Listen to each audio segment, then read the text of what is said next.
Came home 3 days early to find my bedroom being converted into someone else's. You'll never guess who had my spare key. Hey friends. Got a sec? Drop your thoughts in the comments and hit subscribe. It's quick for you, but it really means a lot to us. Alright, let's dive into today's story. Original post. I'm still shaking with rage as I type this. I literally just got home from what was supposed to be a 5-day business trip to Seattle, cut short because our client postponed the final meetings. I'm Marcus, 29M, and what I walked into 3 hours ago has fundamentally changed how I see my entire family. Let me give you some background first, because context matters here. I'm a software engineer who worked my ass off through college, graduated with honors, and landed a great job at a tech firm. 2 years ago, I finally saved enough to buy my own condo in a decent part of the city. Nothing fancy, but it's mine. I paid the down payment myself, I pay the mortgage myself, and I've never asked my parents Stephen, 55M, and Linda, 53F, for a dime since I turned 18. My sister Vanessa, 27F, is the complete opposite. She dropped out of college twice, can't hold a job for more than 6 months, and has been living with our parents rent-free her entire adult life. They enable her completely, pay her credit cards, buy her clothes, give her spending money. The few times she's had her own apartment, she's either been evicted or had to move back home within a year. Last month, she apparently had another fight with our parents about needing her space, and has been sleeping on various friends' couches. I gave my parents a spare key to my condo for emergencies only. I made this crystal clear, emergencies only. Like if I'm traveling and there's a pipe burst, or if something happens to me and they need access. I trusted them. That was my mistake. My flight landed at 2 p.m. instead of Friday evening as originally planned. I didn't tell anyone I was coming back early because frankly, I was exhausted and just wanted to go home, order takeout, and binge Netflix. But when I got to my building, I noticed my designated parking spot was taken by Vanessa's beat-up Honda Civic. Weird, I thought, but maybe she was visiting my parents and parked in the wrong spot by mistake. Then I got to my door. It was unlocked. Not just unlocked, wide open, with boxes stacked in the hallway. My heart started racing. My first thought was that I was being robbed. I grabbed my phone, ready to call 911, and carefully peered inside. What I saw made my blood boil in a way I've never experienced before. Vanessa was in MY bedroom, hanging her clothes in MY closet. My clothes were in garbage bags on the floor.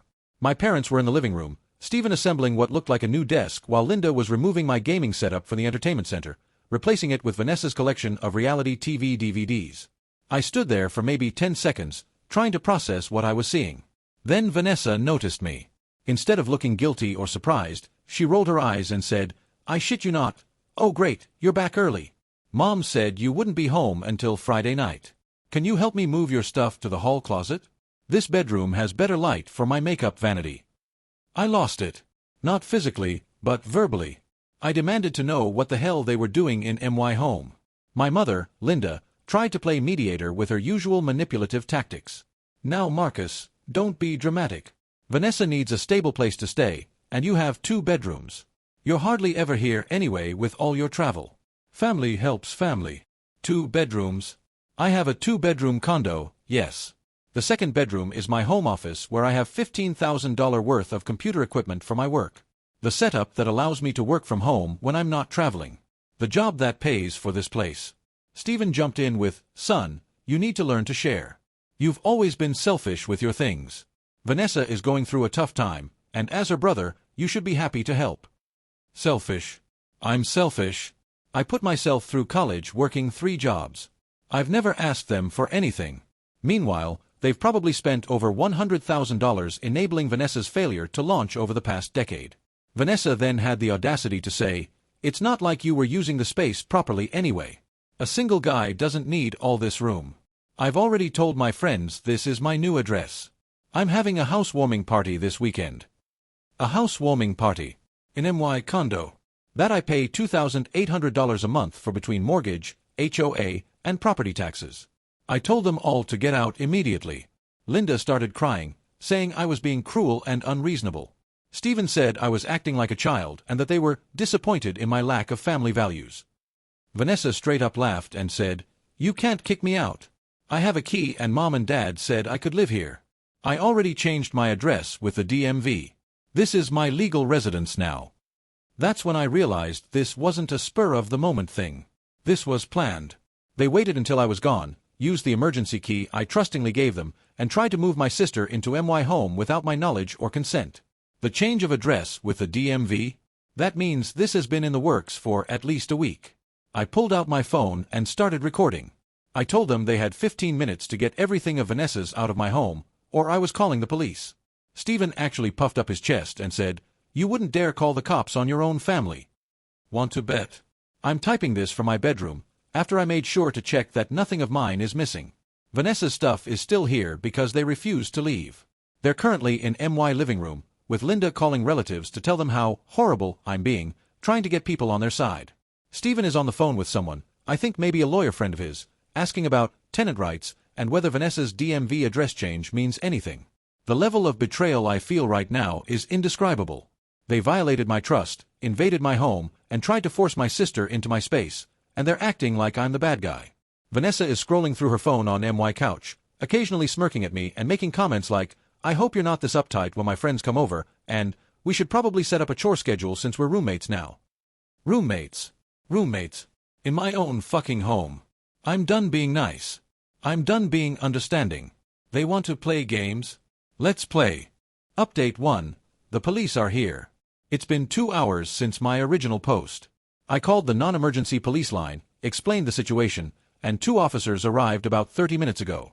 The look on my parents' faces when they saw the police at the door was priceless. Vanessa immediately started her victim act, crying about how I was throwing my disabled sister out on the street. She's not disabled, she just claims anxiety whenever she needs to avoid responsibility. Linda went into full mother bear mode, telling the officers that this was a family dispute, and they had no right to interfere. Stephen tried the reasonable approach, explaining that they had permission to be here since they had a key. The older officer, Officer Rodriguez, was having none of it. He asked me simple questions. Do I own this condo? Yes, here's my deed and mortgage statements. Did I give Vanessa permission to move in? Absolutely not. Did I give my parents permission to move her in? No, they had a key for emergencies only. Then he turned to Vanessa and asked if she had a lease agreement. Of course not. Any written permission from me? No. Any proof that I agreed to let her live here? Just her parents' word. Officer Rodriguez explained that what Vanessa did, changing her address to my home without my permission, could actually be considered fraud. And my parents, by using the emergency key for non-emergency purposes, were technically guilty of criminal trespass since I'd made it clear they were no longer welcome and they refused to leave. The younger officer went to examine Vanessa's belongings. That's when things got interesting. He found some of my items mixed in with her boxes, my Nintendo Switch from the living room, several of my books, and, this really pissed me off, my late grandfather's watch that I kept in my nightstand. Vanessa claimed she was just packing them for safekeeping, but the officer noted it looked a lot like theft. Stephen tried to de-escalate, saying they would leave peacefully if I just calmed down. But Officer Rodriguez informed me that at this point, it wasn't just up to me, they had witnessed potential criminal activity. Vanessa was arrested. Actually arrested. For criminal trespass and attempted theft. The look of shock on her face as they put her in handcuffs was something I'll remember forever. She kept screaming that I was ruining her life, that I was a terrible brother, that she'd make sure everyone knew what kind of person I am. Linda became hysterical, screaming at me that I was destroying the family, that she'd never forgive me for this. Stephen said I was dead to him, that no real man would do this to his baby sister. They followed the police car to the station, but not before Linda turned to me with pure venom in her eyes and said, "You're going to regret this. We're going to make sure everyone knows exactly what kind of son you are." The apartment is quiet now. Vanessa's boxes are still here. The police said I need to keep them for at least 30 days and go through proper channels if she doesn't collect them. I've already started the process of getting a restraining order and I've called a locksmith to come first thing tomorrow morning. I'm also installing a security system with cameras. My phone has been blowing up with messages from extended family. Apparently, Linda has been calling everyone, telling them I had Vanessa arrested for visiting me. I've gotten calls calling me everything from ungrateful to psychotic. My cousin Jennifer texted me that I'm not welcome at Christmas anymore. My Aunt Patricia left me a voicemail saying she's ashamed to be related to me. You know what? Good. If they want to side with people who literally tried to steal my home, they can all get lost. I've worked too hard to get where I am to let anyone, family or not, walk all over me. Tomorrow I'm also calling a lawyer about the fraudulent address change and exploring my options for a civil suit. Play stupid games, win stupid prizes. Update 2. The aftermath, 1 week later. I wanted to wait a few days before updating to let the dust settle, but things have escalated in ways I never imagined. First, Vanessa was released on bail the same night. Of course my parents paid it, but the charges weren't dropped. The prosecutor is actually taking this seriously, especially the theft charge, since there was clear evidence she was taking my belongings. Her court date is set for next month. The restraining order was granted temporarily. The judge was particularly concerned about the premeditated nature of the incident. The DMV address change proved this wasn't a spur-of-the-moment decision but a calculated plan.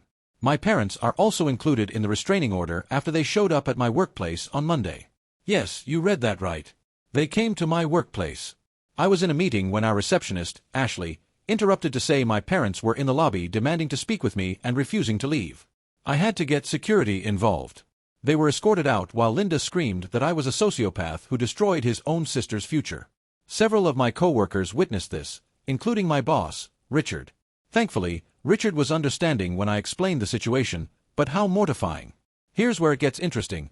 Vanessa's address change has caused her massive problems. See, she'd been collecting unemployment benefits and you're required to report address changes. When they investigated why she changed her address to a luxury condo, my building is considered luxury for the area, they discovered some discrepancies in her claims. Turns out, she'd been doing cash work under the table while collecting benefits. Now she's under investigation for unemployment fraud. My parents, in their infinite wisdom, decided to escalate things further. They went to a lawyer, not to deal with Vanessa's criminal charges, but to try to force me to let her live in my condo.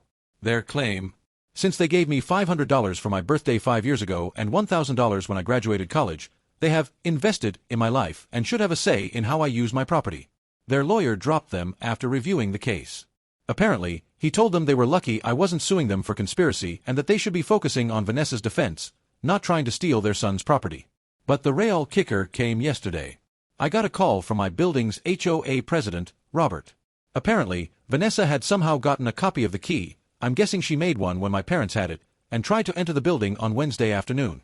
She was caught on camera trying to access my unit, clearly violating the restraining order. When security confronted her, she claimed she lived there and I was illegally evicting her. Security called the police. Vanessa was arrested again. This time for violating a restraining order. My parents' reaction? They're now telling family that I'm trying to have Vanessa imprisoned because I'm jealous of her. Jealous of someone who's 27, unemployed, facing fraud charges, and just got arrested twice in 1 week. The family reaction has been mixed but interesting. After the initial wave of angry messages, some relatives started reaching out privately to get my side. My cousin Thomas, who I've always been close with, called me after Vanessa tried to borrow $5,000 from him for legal fees because Marcus is trying to destroy her. He said her story kept changing and didn't make sense, so he wanted the truth.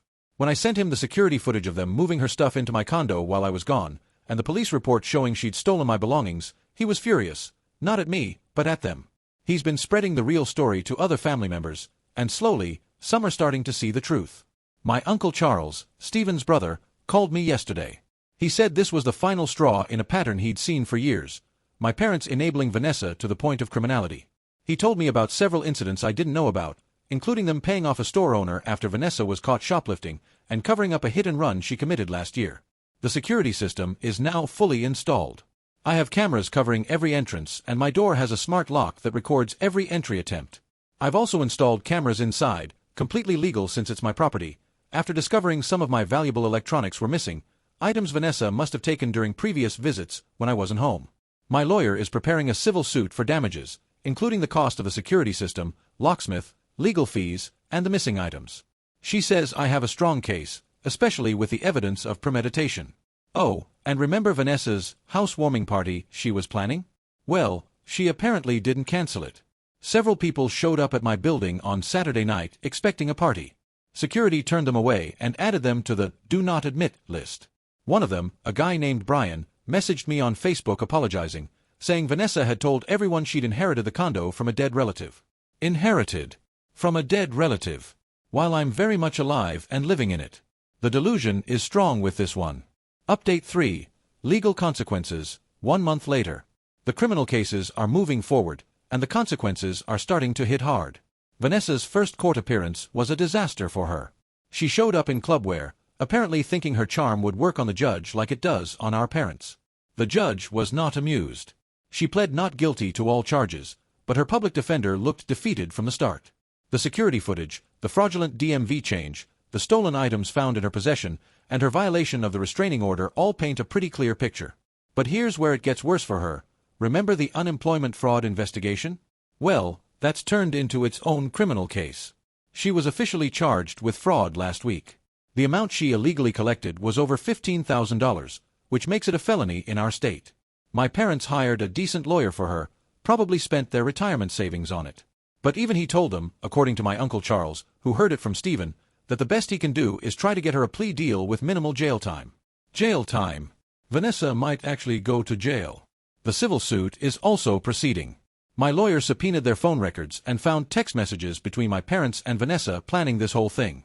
Some highlights. Linda to Vanessa, Marcus leaves Tuesday morning.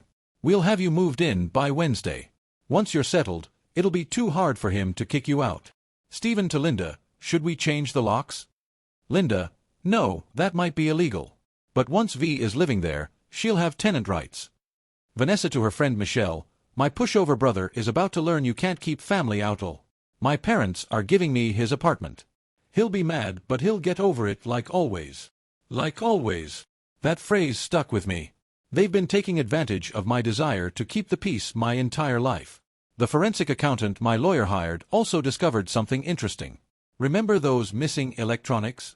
Vanessa sold them. She sold MY belongings on Facebook Marketplace and OfferUp. We found the listings, complete with photos taken in my apartment. One buyer, Kevin, even came forward with receipts after I posted in a local community group looking for my stolen items. That's additional theft charges, and it bumps the total value stolen to over $5,000, making it grand theft, another felony. My parents' situation isn't much better.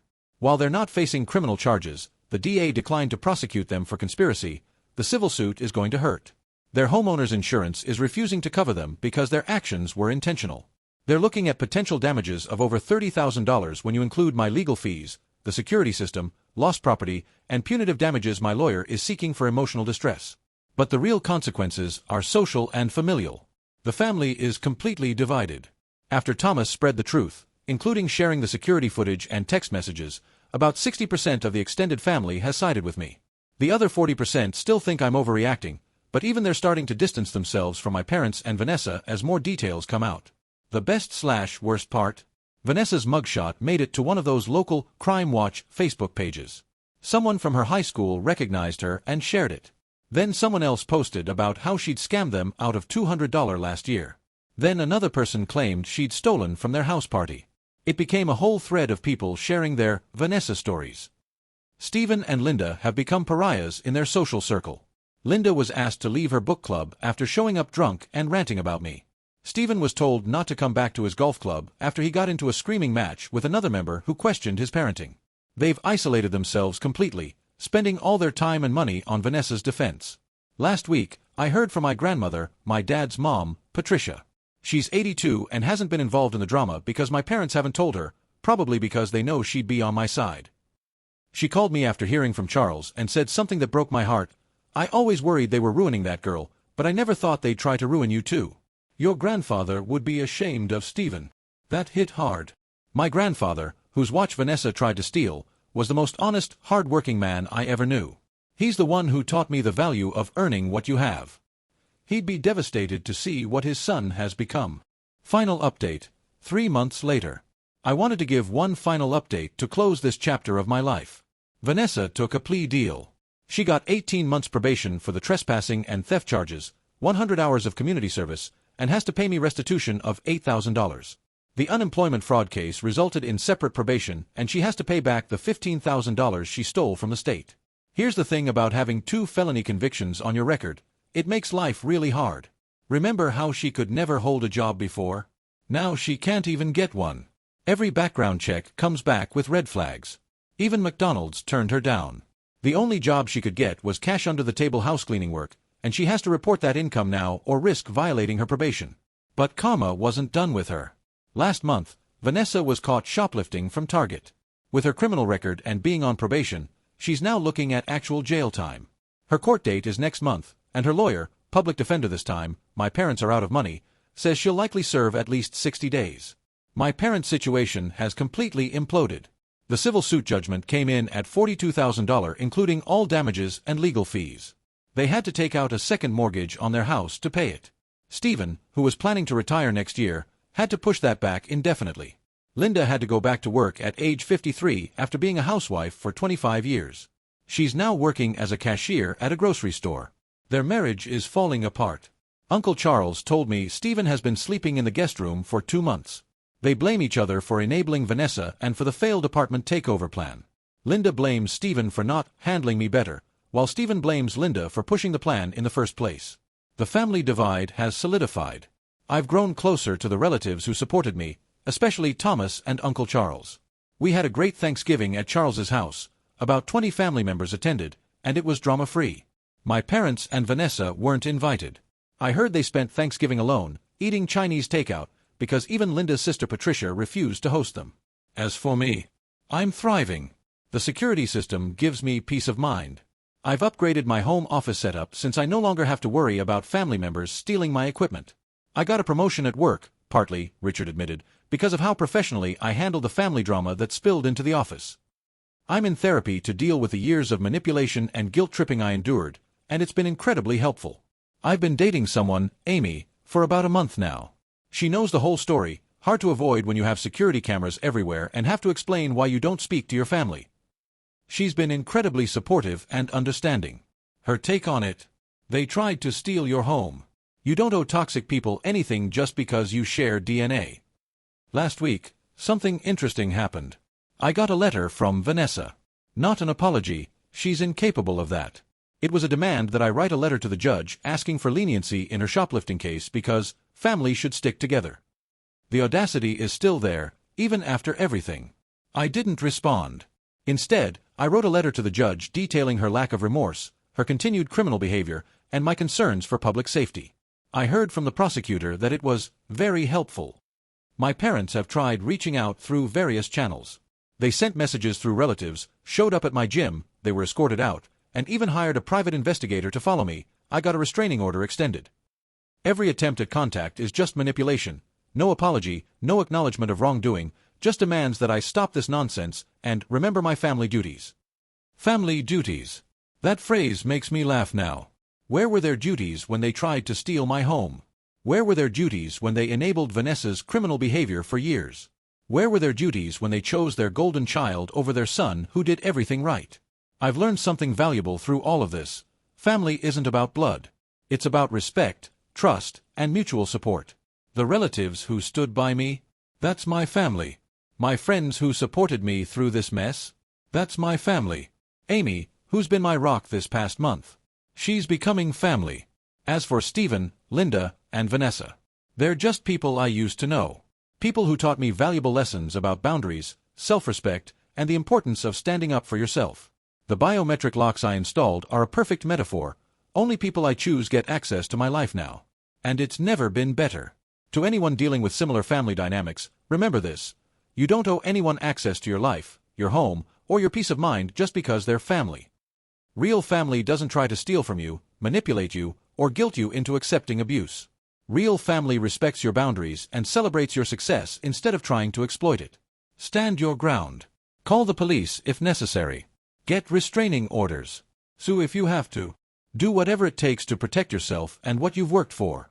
The temporary family drama is worth the long-term peace and self-respect. And to my parents and Vanessa, if you're somehow reading this, congratulations. You lost a son and brother who would have done anything for you if you'd just shown basic respect and human decency. Hope the failed apartment theft was worth it. I'm done with this chapter. Time to continue building my life surrounded by people who actually deserve to be in it. Marcus, finally free.